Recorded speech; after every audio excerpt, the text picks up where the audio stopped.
Powder कोनो लड़की के देह पर छिटम उ लड़की आप। हेलो भाई लोग, इतना इंतजार के बाद आखिरकार मनी मिराज के फिल्म वेलकम के ट्रेलर आ गल बा और आवे के साथ छा गल बा। अभी मजा आएगा ना भिड़ो।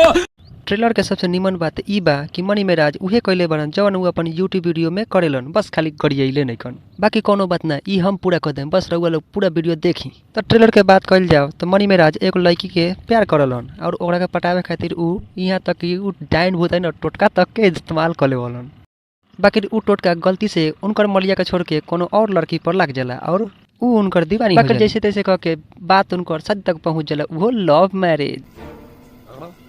बाकी ई खबर उनके बाप के लग जाला और उस ई शादी केहू तरी तू अब चाहले, काहे कि दहेज के मामला भाई 50 लाख के। बाकी उनकर बाबूजी के अलावा दूगो और नमूना बारे लोग जो उनकर शादी तुरवे चाहेलन लोग और उ दोनों अपन बॉस के पास जाले लोग मदद खातिर। बाकी बॉस तो सारे उनकर लोग से ज्यादा डरपोक बारे और गुंडागर्दी में उनकर आंख तो पहले ही खराब हो गया, कुछ देर के बाद उनका गांडू खराब हो जाए, काहे के तवे पर जड़ जाए। बाकी एकरा अलावा ट्रेलर में और कुछ बहुत बा, जैसे कि मनी मिराज अनहर काहे हो जाले और उनकर शादी होई त केकरा से होई। ई सब खातिर हमने के और सब लोग के फिल्म देखेला पड़ी।